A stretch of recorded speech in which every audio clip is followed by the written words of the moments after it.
Kembali kepada Al-Quran. Sejarah dalam Al-Quran pasti benar. Karena disebutkan wa fir'auna bil haq, dengan hak, liqaumi yu'minun. Ini dikunci ini.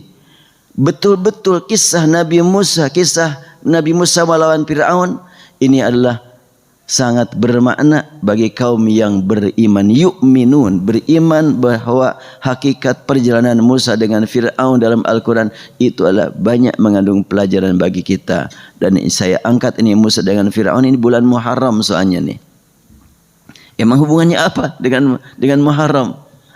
Ketika Rasulullah SAW tiba di Madinah, melihat banyak orang Yahudi pada ibadah saum, Rasul bertanya, "Ma hadzal yaumul ladzi tasumuna?" Ada apa dengan hari ini? Kok kalian pada saum? Orang-orang Yahudi berkata, "Hadza yaumun 'azim." Ini hari yang sangat agung.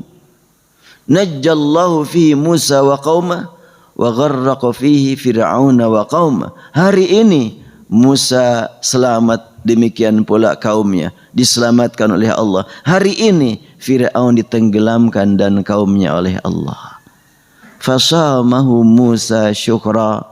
Maka Nabi Musa ibadah saum setiap hari ini sebagai bukti syukur kepada Allah. Hari ini hari apa? Bulan Muharram, tanggal 10 yang kita kenal dengan istilah Asyura. Sekarang kan masih Muharramnya. Ya, sebentar lagi. Jadi ini kan bulan kemerdekaan umat tauhid. Bulan Muharramnya hari ulang tahun kemerdekaan umat tauhid. Agustusnya hari ulang tahun kemerdekaan Republik Indonesia. 2 bulan yang mengandung 2 hari kemerdekaan ini. Hari ulang tahun kemerdekaan. Oh, jadi kalau begitu ada dalam Islam hari ulang tahun, buktinya ini dia. 10 Muharram itu hari ulang tahun. Baru mendengar ada hari ulang tahun dalam Islam. Ya nggak apa-apa, baru kedengaran. Realitanya sejak zaman dahulu sudah ada. Cuma tidak disebut hut saja.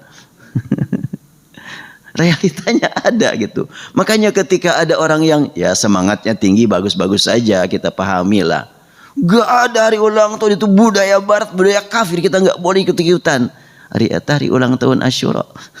Ada, nggak masalah. Cuma praktiknya yang mesti kita perhatikan. Pengisian hari ulang tahun yang mesti kita perhatikan. Bukan dengan acara-acara asal hiburan, asal ketawa sampai melanggar aturan, ya enggak. Tapi hari ulang tahun dalam Islam dengan ibadah saum. Hari ulang tahun turunnya Al-Quran bulan Ramadan itu lebih bebat lagi, diisi dengan i'tikaf. Itu hari ulang tahun juga itu. Bahkan dirahasiakan oleh Allah. Malam keberapa bulan Ramadan, Lailatul Qadar itu dirahasiakan. Supaya memang betul-betul diisi sebulan penuh dengan peningkatan amal saleh. Baik, kita lanjutkan. Inna fir'auna 'ala fil ardi wa ja'ala ahlaha syi'an yastad'ifu ta'ifah. Sesungguhnya Fir'aun 'ala fil ardi, nyombong di muka bumi. Kenapa Allah gunakan di muka bumi ya? Tidak fi Misra, di Mesir gitu. Ini yang harus kita perhatikan nih. Kalau Allah menggunakan di muka bumi, jangan-jangan di ujung berung ada nih Fir'aun. Kan gitu. Oh enggak ada. Cuma warisannya ada, kira-kira gitu. Wataknya ada. Itu yang harus kita basmi. Di mana? Boleh jadi pada diri saya. Saya tidak melihat pada bapak dan ibu, pada diri saya. Terkadang muncul jiwa Fir'aun. Harus kita bersihkan diri kita nih. Apa itu jiwa Fir'aun? Ala, kesombongan. Dan kesombongan itu bisa terjadi karena faktor kekayaan, faktor jabatan, bahkan faktor ilmu, bahkan faktor ilmu Al-Quran. Ini yang sangat membahayakan. Orang dengan hafal Quran bagus sampai dia tidak mau dekat dengan yang lain. Aku kan hafiz Quran. Itu ala itu. Orang dengan mendalami ilmu fikih, ilmu hadis, sunnah Nabi, kerjaannya menuduh orang Salah, neraka. Neraka mah Allah yang ngatur. Siapa yang akan masuk, siapa yang tidak akan masuk, Allah yang ngatur. Kita mah tidak ikut-ikutan. Cuma kita mencari ilmu, melaksanakan perintah Allah, melaksanakan ibadah sesuai dengan yang kita pahami. Apakah dijamin ibadah kita akan mengantarkan kita masuk surga? Dari mana tahu? Yang dapat mengantarkan kita masuk surga bukan amal ibadah kita. Amal ibadah kita lakukan untuk mendapatkan ampunan dan rahmat. Dengan rahmatnya kita berharap dapat surga, kan gitu. Masih jauh perjalanan.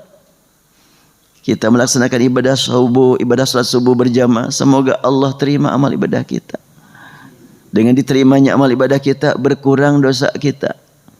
Dengan berkurang dosa kita, mudah-mudahan kita dekat dengan rahmatnya. Rahmatnya akan mengantarkan kita ke surga. Bukan kehebatan ibadah kita. Jadi kalau kita begitu mudah menilai orang, ini adalah bid'ah neraka, gak usah dulu sampai neraka lah. Kata bid'ah boleh, tapi sampai neraka jangan dulu, tahan dulu. Urusan neraka dan surga Allah saja yang Maha tahu, nanti itu bukan sekarang. Kenapa gitu? Kan itu jelas bid'ah, itu kan jelas sesat. Yang sesat juga enggak semuanya masuk neraka kok. Dari mana tahu? Ya kalau ada orang yang terlambat datang, kenapa kamu terlambat? Tersesat di jalan, neraka lu. Ya enggak lah.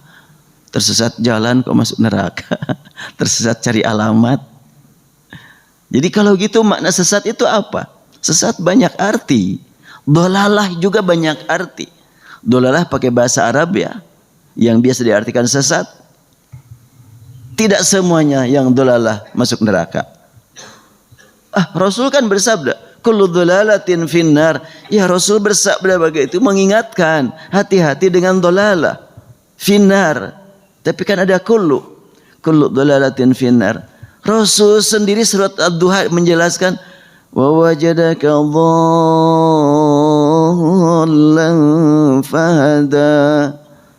Rabbmu menemukan engkau dalam keadaan dhalalah, dan Rasul imam ahli surga. Semakin bingung lagi kan ya. Nah makanya kita memang harus hati-hati betul dalam memahami ayat Al-Quran itu. Aduh, nggak bisa sembarangan. Disitulah kadang-kadang dengan ilmu orang bisa mencapai kesombongan, keangkuhan. Inna fir'auna ala fil ardi. Kenlah membahas kullu dhalatin, menantilah waktu yang lainnya. Panjang itu mah waktunya, perlu waktu panjang, perlu sering-sering bernapas panjang juga. Inna fir'auna ala fil ardi wa ja'ala ahlaha syi'a. Sungguhnya Fir'aun sombong di muka bumi. Berarti bukan cuma di Mesir, dari timur sampai ke barat bumi. Di situ ada bawaan Fir'aun dengan tampilan yang berbeda. Mungkin tampilan sebagai pengusaha, sebagai pejabat, bahkan yang sangat kita khawatirkan dia sebagai kiai, sebagai ulama. Na'udzubillah. Sangat mengerikan.